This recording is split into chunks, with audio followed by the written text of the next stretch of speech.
오늘 말씀의 대목 한번 따라가실까요? 기왕이면 큰 믿음을 가지세요.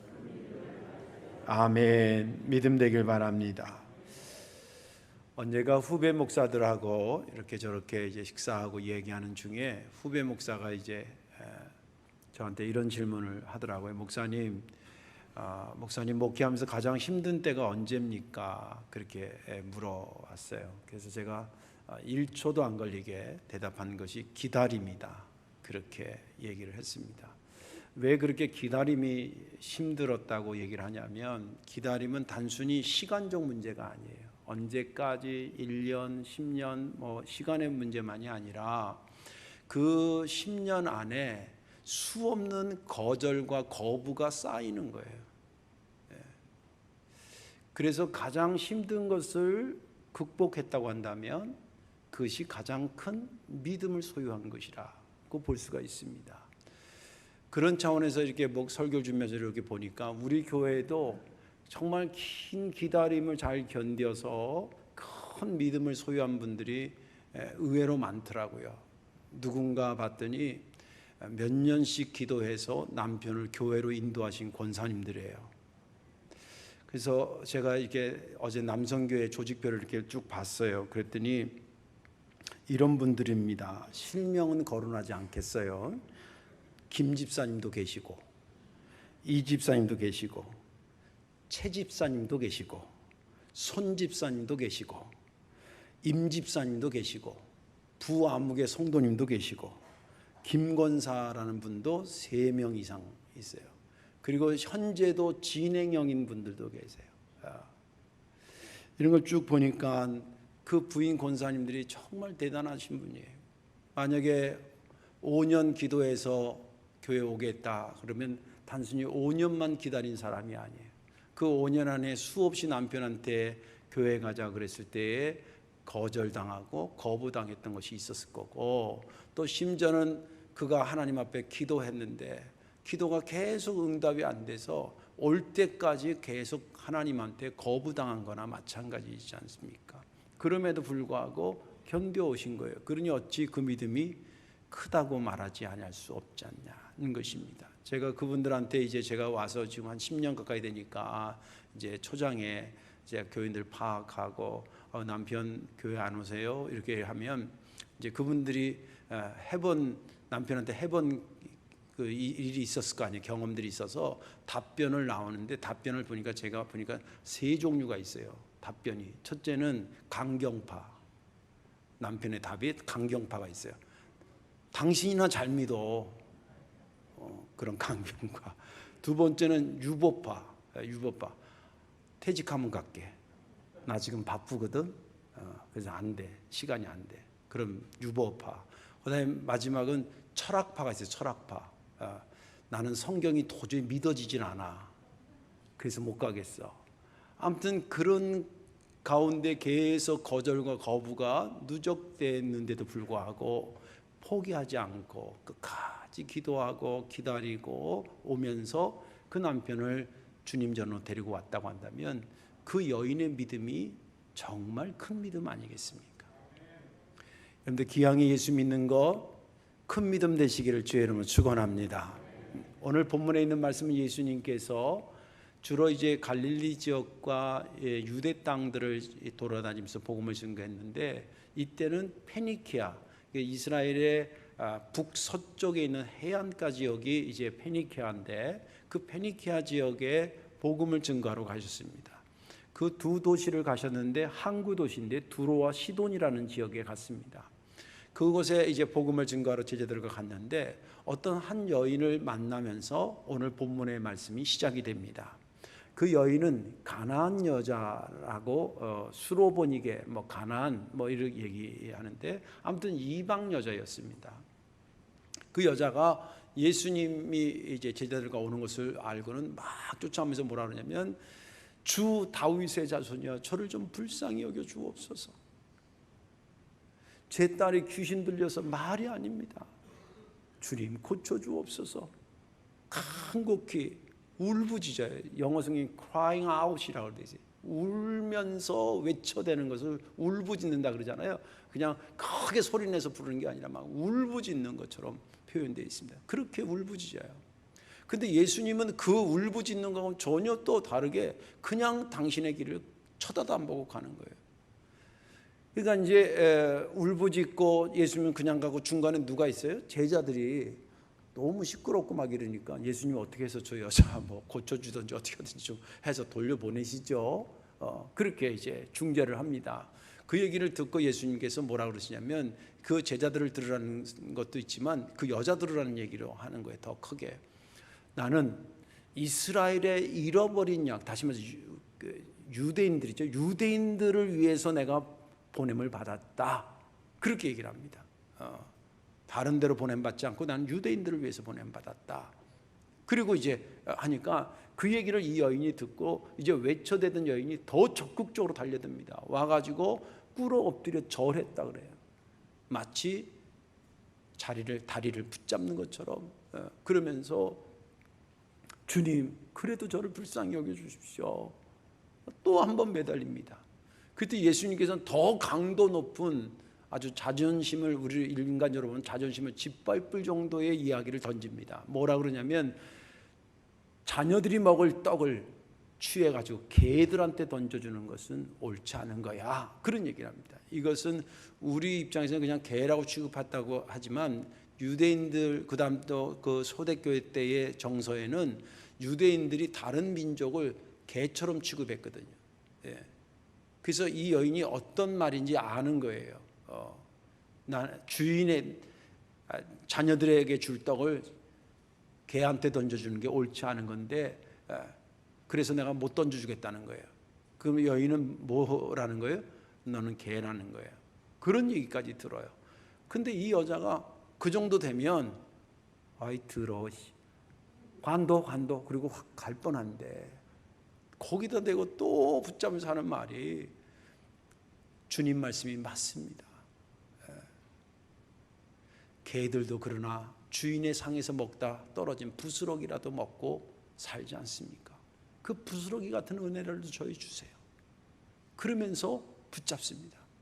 그 얘기를 딱 들으면서 예수님께서 그때 마음이 돌아선 건 사실 아니에요. 이게 신학적으로 보면 그 전에 이미 그 여인의 마음을 했는데 다른 의도가 있었던 거죠.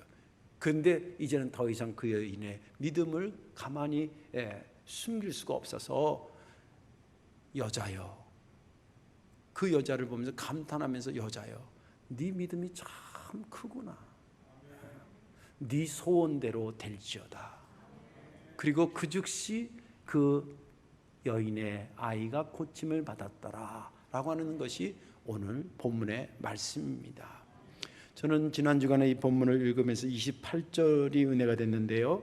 이에 예수께서 대답하여 이르시되 여자여 내 믿음이 크도다 내 소원대로 되리라. 이 말씀이 은혜된 것은 예수님께서 이 여인을 바라보면서 나는 네가 큰 믿음의 사람이 되면 좋아. 네가 큰 믿음의 사람이 되어서 너무 좋구나. 그리고 더 나아가서는 그 옆에 주변에 있는 제자들과 따르던 사람들에게 너희들도 큰 믿음의 사람이 돼야 돼. 그리고 좀 더 나아가서 2000년 뒤에 이 본문을 읽는 우리들에게, 저에게 너도 큰 믿음의 사람이 돼야 돼. 성도교회 성도들 다 큰 믿음의 사람들이 돼야 돼 라고 말씀하시는 것 같이 들리면서 은혜가 됐습니다. 아무쪼록 오늘 이 말씀 같이 나누고 들으면서 그렇구나, 내 믿음이 좀 더 큰 사람이 되겠구나, 큰 믿음의 사람이 되겠구나 라고 하는 새로운 결단이 있기를 주님의 이름으로 축원합니다. 그렇다고 할 때에 무엇을 큰 믿음이라 그러냐, 오늘 설교는 무엇이 큰 믿음인가, 그리고 그것을 알아본 다음에 왜 큰 믿음을 가져야 되는지, 이렇게 말씀이 흘러가겠습니다. 큰 믿음이 뭘까요? 이것은 위대한 믿음을 말하고 있습니다. 오늘 여기 본문의 28절에 조금 전에 읽었지만 예수께서 대답하여 이르시되 여자여 내 믿음이 크도다. 이 크도다라고 하는 얘기는 빅의 개념이 아니라 그레이트 개념이에요. 사이즈가 큰 걸 의미하는 게 아니라 놀랄 정도로 위대한 것을 말하고 있어요. 원어 성경에는 그것이 어떻게 기록이 되어 있냐면 그 여인을 부를 때에 우리나라 성경 번역에는 그게 빠졌는데 와 라는 감탄사가 호인데 호 헬라어로 호라는 단어를 붙여요. 그러니까 여자요 이게 아니라 와 여자요 이런 얘기예요. 감탄사가 붙었다라고 하는 것은 뭐냐면 지금 여기 위대하다라고 하는 것을 상징하는 단어고요.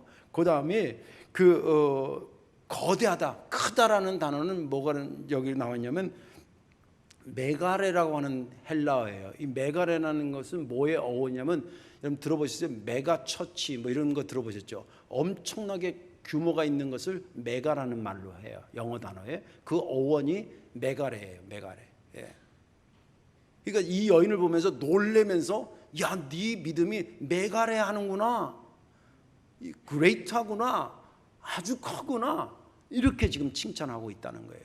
그렇다고 할 때에 주님께서는 그 여인의 어떤 모습을 보고 어떤 믿음의 모습을 보고 크다고 그랬을까? 몇 가지로 추론해 볼 수 있습니다. 그 첫째는 그 여인이 부르는 예수님을 부르는 호칭에서 주님은 느꼈던 거예요. 여기 호칭에 보면 주 다윗의 자손이여 이렇게 부릅니다. 그죠? 그리고 그 이후에 주라는 말을 또 한 번 써요. 첫째는 이방인이 다윗의 자손이라고 부르는 것은 상당한 집중력을 의미하고 있습니다. 왜냐하면 다윗의 자손은 뭘 얘기하냐면 메시아를 의미하는 거거든요. 메시아를 의미하는데 이방 여자가 지금 유대인 자기를 개취급하는 그 민족의 구세주로 오셨다고 당신을 고백하는 거예요. 예수님을. 다윗의 자손이여 이 말은 메시아여 이 뜻이에요. 주님이라는 뜻도 여러분들 아시죠? 내 삶을 책임지는 자요 이 뜻이에요.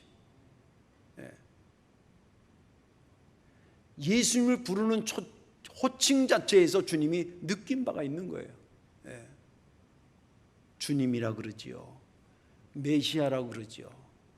두 번째는 예수님이 뭘 봤냐면 이 여인이 예수님께 부탁하고 있는 그 심정적 마음의 상태와 태도를 본 거예요. 여기 보니까 불쌍히 여겨달라고, 나를 긍휼히 여겨달라고, 그리고 아까도 얘기했죠. 울부짖었대. 반 울고 반 소리 내는 걸 울부짖는다 그러잖아요. 얼마나 애가 탔으면 그랬겠어요. 울부짖었고, 그리고 절했다 그래요. 지금 여기는 맨 땅이에요. 이스라엘 지역에 여러분 가보면 알지만 모래사장 같이 매끈하지 않아요. 막 돌도 있고 유독 그래요. 그리고 막 흙도 막 카펫도 깔고 지금 엎드린 게 아니에요. 그 무릎도 아팠을 텐데 세상에. 지금 무릎 아프고 무슨 뭐 먼지 나고 이게 상관없어. 그냥 주님 앞에 턱부턱 해가지고 주님 옷자락을 잡는데 자기 무릎이 깨지는지도 모르고 엎드린 거예요. 그러면서 자기를 불쌍히 여겨달라고 그래요. 그리고 결정적인 것은 뭐냐면 예수님을 절대 포기하지 않으려는 믿음이 꽉 있어요.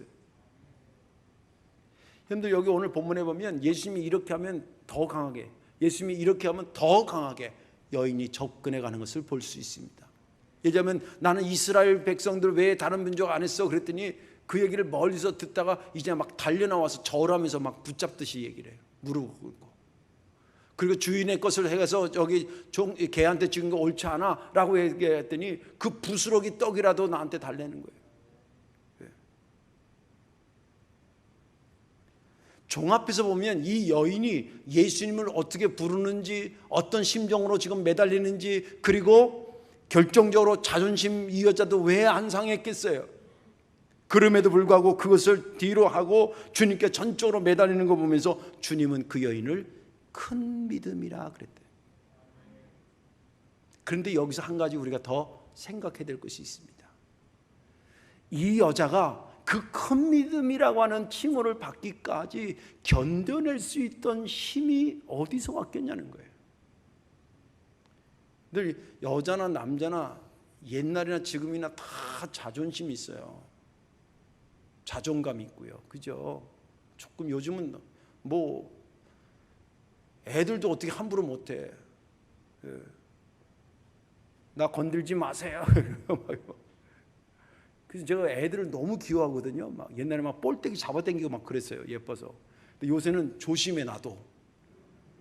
혹시 뭐라 그럴까 봐. 목사님 왜 내 볼 잡아 이럴까 봐.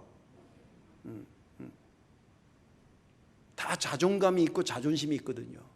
지금 이 여자가 울부짖는데 그냥 못 듣고 그냥만 있으면 되는데, 나 뭐 너희들 위해서 온 거 아니라 그러고 또 막 또 달라 그러니까 너 뭐 내가 주인 떡을 왜 걔한테 던지냐, 이런 취급을 받는데 이 여인들 마음이 편했겠냐고 한번 생각해 보세요. 여러분들이 그 여인이라고 생각했으면 아마 여기서 승질급한 사람은 첫 번에도 아니고 그냥 갔을지도 몰라. 근데 그 큰 믿음이라는 칭호를 받기까지 이 여인이 견딘 힘이 있었을 거 아니에요. 원체 성품이 그랬을까요? 저는 그렇다고 보질 않아요. 이 정도면 완전 자존심을 발로 뭉갤 정도 됐는데 아무리 착해도 이건 못 견딜 것 같아요. 근데 그 여인이 끝까지 붙잡고 있었던 힘은 뭐냐면 예수님이 누군지를 믿고 알고 있었다는 거예요. 그가 어떻게 예수님을 믿고 알고 있었기 때문에, 그렇기 때문에 주님이 저런 얘기 하더라도 그거 주님 본심 아닐 거야, 믿음을 가지고 견딜 수 있었던 거예요. 예를 들어 볼게요. 이 본문에 있는 말씀이 마가복음에도 나와요. 거기から양쪽으로 이렇게 비교해 보면 거기서 또 얻을 수 있는 정보가 있는데, 이 여인이 지금 여기는 불쑥 나타나는 것처럼 예수님한테 온 것처럼 했지만 사실은 마가복음이 뭐냐면 예수님의 소문을 들어요. 지금 자기 애가 귀신 들려가지고 막 이상하고 그런데 이거 어떻게 하나 이러고 있는데 소문이 들리는데 예수라는 분이 우리 동네에 왔다는 거예요. 근데 그분은 병자를 고치고 귀신을 내쫓고 온전케 하고 말씀을 증거하는데 정말 굉장한 말씀을 증거한다는 소문을 들어요. 그 소문을 듣고 점점 좁혀오다가 예수님을 만난 거예요. 우연히 길에 가다가 예수님을 만난 게 아니라 아예 예수님에 대해 소문을 듣고 어떤 분이라는 걸 듣고 그리고 믿고 지금 온 거예요. 그러니까 예수님이 뭔 말을 하더라도 자기가 들은 소문이 있기 때문에 예수님이 그럴 분이 아니라는 것을 알고 있었어요. 여러분들, 병자를 고쳐준다는 것은 단순히 능력의 개념이 아니었어요. 당시에는 병자를 고쳐준다는 얘기는 뭐냐면 사람을 차별하지 않는 분이라는 것을 상징하고 있었어요. 왜냐하면 당시에는 병이면 그냥 아픈 사람 이런 개념이 아니라 병자 이꼴 죄인 취급에, 그러니까 아프다 그러면 그 사람하고 가까이 가거나 이렇게 하면 의사 아니고는 뭐냐면 죄인하고 같이 거하는 사람이라 생각해서 그 일부러 이렇게 슬그머슬 안 만나요. 전염병 아니더라도 그랬어요. 그런데 그 예수님이 병자들을 고친다, 이것은 능력뿐만 아니라 그분은 사람을 차별하지 않는 분이라고 하는 것을 알고 있었어요. 또 오늘 여기 개 취급하고 이렇게 해도 이 여인이 물러가지 않았던 이유는 뭐냐면 예수님에 대한 그런 정보도 있었지만 이 사람이 참 똑똑한 여자예요. 내가 보니까 예수님이 지금 보세요. 예수님하고 이 여인의 만남이 예수님이 유대 지역에 있는데 가나안 외부에 있는 이방 여자가 유대로 가서 만난 거예요? 아니면 이방 여자는 자기 지역에 있었는데 예수님이 이방 지역에 와서 만난 거예요? 예수님이 이방 지역에 와서 만난 거예요. 뭐하러 거기 갔겠어요? 더우니까 그 해변가니까 해수욕장 간 거예요? 예수님이 왜 두로와 시돈 지역, 그 이방 사람들이 많은 지역에 왜 갔겠냐고. 그 사람들 사랑하고 그 사람들 살려내기 위해서 가신 거예요. 예를 들자면 내 친구가 인도네시아 선교사로 나가서 몇십 년째 고생하고 있는데 그 친구가 인도네시아 갈 때 인도네시아 사람들 개 취급하려고 간 거예요? 그 사람들을 사랑하고 아끼고 살려내기 위해서 구원받게 하기 위해서 간 거예요. 지금 예수님이 지금 어느 마을로 온 거예요? 이방적으로 왔는데 거기서 그런 얘기를 하시는 거 보면 이건 뭔 딴 뜻이 있지, 우리를 그렇게 싫어할 거면 아예 여기에 오지도 않을 뿐이라고 생각이 들었던 거예요. 그럼에도 더 자기가 들은 소문도 있고 온 것을 보면 이분은 이방 사람들을 살리러 온 거지, 이방 사람들을 개 취급하려고 온 분이 아니라고 하는 것을 꽉 붙잡은 거예요. 그걸 누가 본 거예요? 예수님이 그 여인을 보면서 본 거예요. 여러분들, 우리가 신앙생활 하다가 금방 응답이 뭐가 안 올 때가 있어요. 그냥 말하기 표현하면 하나님한테도 거부당한 것 같은 느낌이 들 때가 있어요. 그것은 느낌일 뿐이지 하나님이 실제 그러신 분이 아니에요. 하나님이 지금 거절한 것은 거절해야 될 이유가 있어요. 지금 여기도요, 나중에 이제 제가 설명 더 하겠습니다만은 이 당시에 이 여인한테 그렇게 거부하고 거절하고 하는 것은 다 이유가 있었어요. 이 여인 때문에 그런 게 아니에요. 이 여인이 믿음이 없는데 믿음을 키워주기 위해서 거절한 게 아니에요. 다른 이유가 있어 그런 거예요. 이 여인은 그걸 본 겁니다. 주님은 그런 분이 아니라는 거죠. 우리가 여러분들 생각해보세요. 다른 거 다 잘라버리고요, 이런 생각하세요. 나를 위해서 죽으시러 이 땅에 오셨다고 생각하세요. 그래서 실제 나를 위해서 죽으신 분이라고 믿어주세요. 그건 역사적 사실이고 성경적 사실이고 영적 사실인 거예요. 세상 뭐 어떤 것이 내가 해석이 안 돼도 그것은 그대로 붙박이로 있는 거예요. 그게 우리 신앙의 시작이었어요. 그것을 뒤엎을 거, 그것을 희석시킬 것은 이 세상에 아무것도 없어요. 내 생각이 그것을 희석시킬 수 없고 저 사람의 경험이 그것을 희석시킬 수가 없어요. 하나님의 이 땅에 독생자를 보내시고 그분이 이 땅에 와서 십자가에 달려 죽으신 거 놀러와서 우연히 잡혀 죽은 게 아니잖아요. 정치인이 되려고 그러다가 잡혀 정치 반대 세력한테 죽은 것도 아니잖아요. 우리를 위해서 이 땅에서 죽으신 분이 지금 내가 기도하는 것을 거부하고 응답하지 않았을 때에 내가 싫어서 그랬겠냐? 내가 싫으면 이 땅에 오지도 않았을 거 아니냐는 거예요.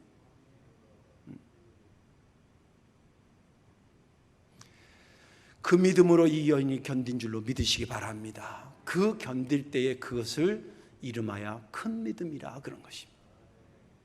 자, 그렇다고 한다면 왜 그렇게 큰 믿음이 필요하다고 성경은 말하고 있습니까? 왜 목사가 큰 믿음이 필요하다고 이렇게 얘기를 하고 있습니까? 그것은 파급 효과가 크기 때문입니다. 믿음이 커질수록 파급 효과가 커지기 때문입니다. 믿음은 제가 여러 번 말씀드렸지만 믿음은 두 종류가 있다 그랬어요. 그죠? 명사적인 믿음과 동사적인 믿음이 있습니다. 예수님이 나를 위해서 십자가에 달려 돌아가신 것을 믿는 그 믿음은 명사적 믿음입니다. 이 믿음의 특징이 뭐냐면 크다 작다로 표현될 수가 없어요. 믿는다 안 믿는다로 표현돼요. 이해가 되시죠? 그런데 이 명사적 믿음이 중요한 결정적인 이유는 뭐냐면 내 구원과 직결된다는 사실이에요. 내 생명과 직결되기 때문에 굉장히 중요한 거예요. 그 다음에 동사적인 믿음은 이 명사적 믿음이 그 속에 들어가서 그 사람으로 하여금 살게 하는 영적 에너지를 말하고 있어요. 근데 믿음이 있으니까 이 시간에 여기 오잖아요. 이 더운데 또 코로나 좀 이런 분위기 좀 있는데도 오잖아요. 일주일 동안 피곤했는데도 오잖아요. 이게 뭐예요? 동사적 믿음인 거예요. 또 물가, 요새 물가 진짜 많이 올랐더라고요. 그냥 요새는 밥 먹자 얘기를 좀 조심하게 해야 되겠어. 옛날에 그냥 밥이나 먹자 이랬는데 이제는 봐서 먹자 이래야 돼. 잘못 들어갔다가 그냥 막 금방 10만 원 되고 막 이래. 이렇게 물가 오르는 데에 정말 알뜰하게 살면서 그것을 쪼개서 10의 1조를 드리고 예물 드린다. 이게 동사적 믿음이 없이는 불가능한 겁니다. 땀나면서 헌신하는 뭐 만나 성교라든지 바오 성교 이런 헌신하는 여성교 남성교 다 이거 뭐예요? 동사적 믿음입니다. 안 될 때 기다리는 거 다 동사적 믿음입니다. 이런 믿음이 왜 그렇게 중요할까요? 동사적 믿음이 왜 그렇게 중요할까요? 그것은 파급의 효과가 크기 때문에. 명사적 믿음이 내 생명과 직결되기 때문에 중요하다 그러면 동사적인 믿음은 그만큼 파급되는 효과가 크다는 거예요. 파급되는데 누구한테 파급되느냐? 크게는 하나님께, 두 번째는 다른 사람에게, 세 번째는 내 자신에게. 먼저 하나님께는 어떻게 파급되면서 현상이 나타나냐면 하나님이 감동받는 거로 나타납니다. 오늘 본문에서도 여자여 할 때 감탄사를 불터, 와 여인이요, 감탄사를 붙었다는 얘기는 주님께서 그 여인을 보면서 감동했다는 거예요. 주님은요 우리들의 믿음을 보고 감동하기를 원하시는 주님인 줄로 믿으시기 바랍니다. 성경에 곳곳에 나와요. 이탈리아 그 장교들이 백부장에 뭐 할 때 내가 이스라엘 중에 이 사람 같은 믿음을 본 적이 없다. 감동하는 거예요? 실망한 거예요? 감동하는 거예요. 예. 베드로가 주는 그리스도시요 살아계신 하나님의 아들입니다 그럴 때 바요나 시몬아 네가 참 복되구나. 감동한 거예요? 실망한 거예요? 감동하신 거예요. 내가 이 땅에 다시 올 때 내가 믿음을 보겠느냐? 나는 너희들을 통해서 믿음에 감동 주는 자를 보기를 원한다는 거예요. 여러분들은 주님은 그럴 만한 자격이 충분히 있습니다. 나를 위해서 이 땅에 오시고 고난받으시고 그리고 날 살려주셨는데 내가 생겨진 그 준 믿음을 가지고 열심히 움직여서 거기서 주님의 마음에 흡족한 사람이 됐다 할 때 얼마나 기쁘냐 이 말이에요. 주님 감동받기를 원하시는 거예요. 내 믿음이 커지면 커질수록 주님의 감동받는 횟수가 많아지고 넓어진다는 것을 믿으시기 바랍니다. 두 번째는 다른 사람들에게 파급되는 것이 뭐냐면 그들의 믿음을 촉발시키고 믿음을 도와줍니다. 오늘 아까도 얘기한 것처럼 예수님은 이 여인 때문에 거절한 게 아니, 사실은요. 그 배경을 쭉 읽고 그렇게 되면 이런 겁니다. 이 여자가 개라고 취급받고 싶어서 너 개라고 그런 게 아니에요.